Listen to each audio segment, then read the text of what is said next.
Manusia fitrahnya mau nggak nyembah hal lain selain Allah? Nggak mungkin. Kenapa? Fitrah manusia bertauhid. Kenapa kok bisa sampai titik nyembah yang lain? Itu dia. Nggak pakai maksiat, tapi pakai apa? Pakainya bid'ah. Tuh, lihat. Tujuannya apa tadi? Apakah mereka meyakini berhala ini yang menciptakan? Enggak begitu.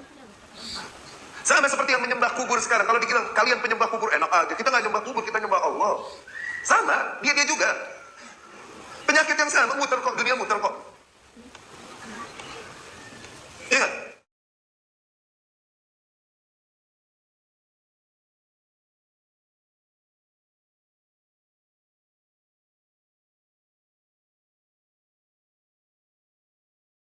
Apakah presiden kita kafir? Gak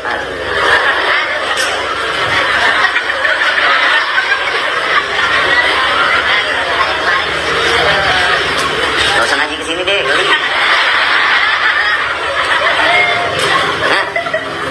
Ngajinya main berjemur barengan di Monas aja sana. Yang begitu mudah mengatakan kafir. Allah. Ini presiden kita muslim beneran udah. Penguasa kita muslim kecuali emang agamanya non muslim, agamanya non Islam, ya udah berarti non muslim dia. Tapi dia muslim. Kenapa? Apa yang membuatmu ragu dari keislamannya apa? Hah? Pemerintahan kita pemerintahan Islam? Pemerintahan Islam udah. Walaupun menerapkan hukum lain selain hukum Islam, iya itu kekurangannya. Tapi apakah dengan itu menjadi pemerintahan kafir? Tidak. Pemerintahan Islam dengan segala kekurangannya. Bismillahirrahmanirrahim. Assalamualaikum warahmatullahi wabarakatuh. Alhamdulillahirabbil alamin wassalatu wassalamu ala sayyidina Muhammadin asrafil mursalin wa ala alihi wa sahbihi ajmain, amma ba'du. Sahabat-sahabat Aswaja, seluruh subscriber Afandi Channel, seluruh penonton dimanapun berada, sebagaimana biasa saya tak lupa untuk mendoakan jenengan semuanya. Semoga Allah subhanahu wa ta'ala selalu merahmati, memberikan taufiknya, hidayahnya, memberikan kesehatan dan kelancaran rezeki kepada kita semua. Amin, Allahumma amin. Kita dengar di awal Ustadz Riyad Badjri menjelaskan dengan garangnya, dengan semangatnya, dengan berapi-apinya bahwa orang yang bertawassul itu sebenarnya ya samalah dengan orang-orang kafir waktu dulu itu. Orang kafir waktu dulu itu sebagaimana dijelaskan oleh Al-Quran, mereka tidak menyembah terhadap berhala, tetapi untuk menjadikan berhala itu sebagai taqarrub, sebagai mendekatkan diri terhadap Allah subhanahu wa ta'ala. Dan ini oleh beliau disamakan terhadap orang yang bertawassul. Jadi orang tawassul memang tidak mau dikatakan untuk menyembah kubur, dikatakan penyembah kubur tidak mau. Karena itu adalah taqarrub untuk Allah subhanahu wa ta'ala. Itu pendapat beliau. Artinya begini, kesimpulan pendapat Ustadz Riyad Badjri ini, kita orang Aswaja di Indonesia ini adalah orang yang musyrik. Kalau sudah musyrik berarti kan kafir. Berarti kita oleh orang-orang Wahabi itu dihukumi sebagai orang kafir. Begitu logikanya. Ya. Ustadz Riyad Badjri, terima kasih kalau begitu. Anda menuduh Aswaja ini adalah penyembah kubur. Kalau begitu berarti telah mensyirikkan Allah subhanahu wa ta'ala. Berarti orang itu adalah orang musyrik dan orang kafir. Berarti orang-orang Aswaja di Indonesia ini. Jadi selama ini Anda tidak menganggap kami orang Islam, Anda tidak menganggap kami Aswaja itu adalah sahabat atau saudara kalian sesama Islam yang seiman. Karena dalam anggapan Anda dan orang-orang Wahabi, kami ini adalah orang-orang yang musyrik, yang menyekutukan Allah subhanahu wa ta'ala. Berarti kami itu dianggap kafir oleh Anda. Tapi lucunya ya, sebelum saya bahas hukumnya, saya masuk ke lucunya dulu ini. Ada satu hal yang menarik ini. Kita tarik kesimpulan dulu bahwa menurut Ustadz Riyad Badjri, orang-orang yang bertawassul, orang-orang yang tawassul di kuburan itu adalah musyrik, begitu kan? Kalau musyrik berarti kafir. Kalau kafir kan berarti bukan orang Islam. Ketika Riyad Badjri ini ditanya oleh jamaahnya, bagaimana Pak Jokowi, agamanya Pak Jokowi itu? Apa jawaban Riyad Badjri tadi? Dia mengatakan muslim. Padahal Pak Jokowi itu bertawassul loh. Pak Jokowi itu bertawassul datang ke kuburan, ke makbarah pendiri Nahdlatul Ulama, yaitu Kiai Haji Hashim Asy'ari. Itu Pak Riyad Badri. Takut ya untuk mengatakan Pak Jokowi itu kafir. Tapi kepada orang-orang kecil, kepada orang Aswaja, kepada ustadz-ustadz Aswaja, kepada jamaah Aswaja, Anda berani mengatakan kafir. Tapi kepada Pak Jokowi tidak berani mengatakan musyrik atau kafir ya. Itu lucunya Pak Riyad Badri ya, merubah 180 derajat jawabannya. Baik, sekarang saya akan masuk membahas dari sisi pandangan hukumnya. Bagaimana sebenarnya tawassul? Ini sebenarnya sudah sering saya bahas. Tawassul itu adalah masalah khilafiyah. Yang membahas khilafiyah, yang menyatakan khilafiyah sebenarnya adalah junjungan mereka sendiri, yaitu Syekh Muhammad bin Abdul Wahab. Dan Syekh Muhammad bin Abdul Wahab ini walaupun tidak bertawassul, tidak mengingkari adanya tawassul, tidak mengingkari adanya tawassul itu.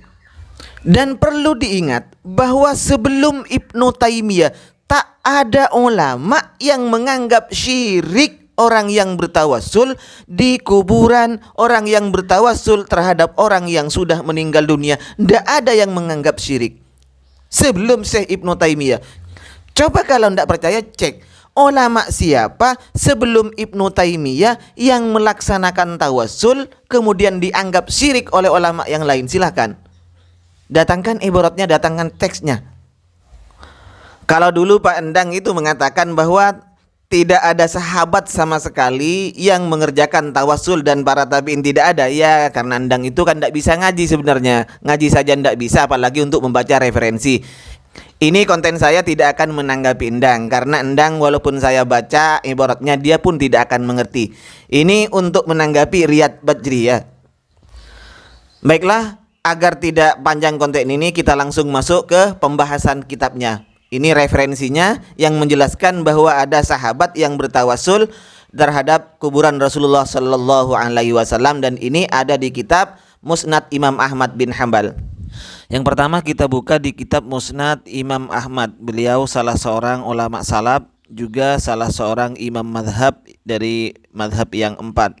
Lihat di juz 5 halaman 395. Haddasana Abdul Malik bin Umar haddasana Kasir bin Zaid an Daud bin Abi Soleh qol aqbala Marwan yawman fawajada rajulan wadi'an wajhahu 'alal qabri faqala atadri ma tasna fa aqbala 'alaihi fa idzan huwa Abu Ayyub. Marwan suatu saat di kuburannya Rasulullah itu mendapati orang yang meletakkan wajahnya ke kuburan Rasulullah. Ditegur oleh Marwan, "Hei, apa yang kau lakukan? Tahu apa yang kau lakukan ininya?"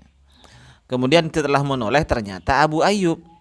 Abu Ayyub itu menjawab, "Naam, iya saya tahu Marwan. Jitu Rasulullah sallallahu alaihi wasallam walam atil hajar."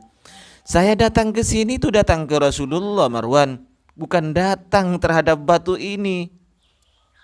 Sami'tu Rasulullah sallallahu alaihi wasallam yaqul, saya mendengar Rasul berkata, "La tabku 'alad dini idza waliyahu ahlu." Jangan kau tangisi agama ini jika sudah dipegang oleh ahlinya.